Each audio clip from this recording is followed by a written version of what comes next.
Hello mga kapakal. So yun na nga mga kapakal is may nagpumunta rito kanong last day, nakaraang araw. Mag-order daw siya ng 100 packs na silog. So ngayon is napiprepare ako ngayon ng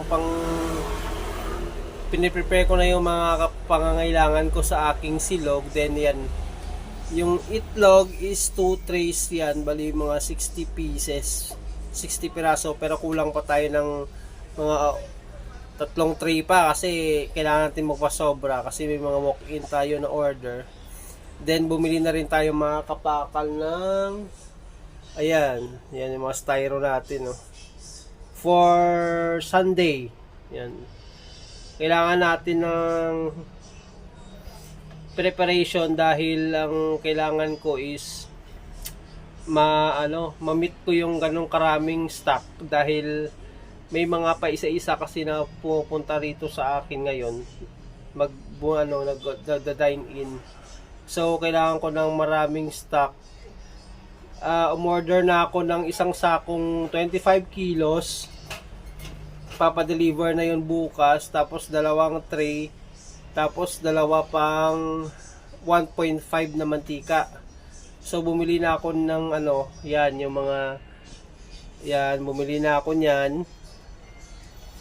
Then bumili na rin ako ng mga kutsara, yan mga kutsara baka kapakal sa baba yan. Yan, kutsara.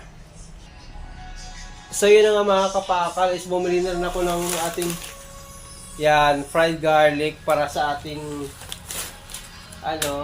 para sa ating 100 packs na order ng silog para sa Sunday morning.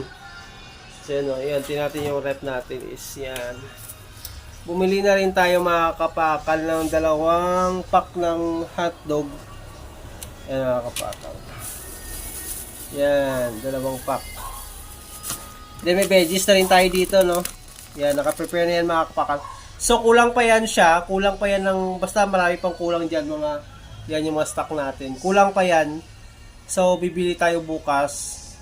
And then Sunday morning magluluto na tayo ng 100 packs na na silog.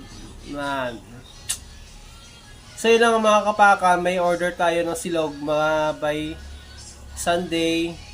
Update ko kayo kung ano yung result nung ating kasi first time ko naka-receive ng order na 100 packs, so try natin i-maximize yung ating mga gamit, kakayanin. So yun nga mga kapakal, if you like this video, subscribe, like, comment and share. Thank you, ingat.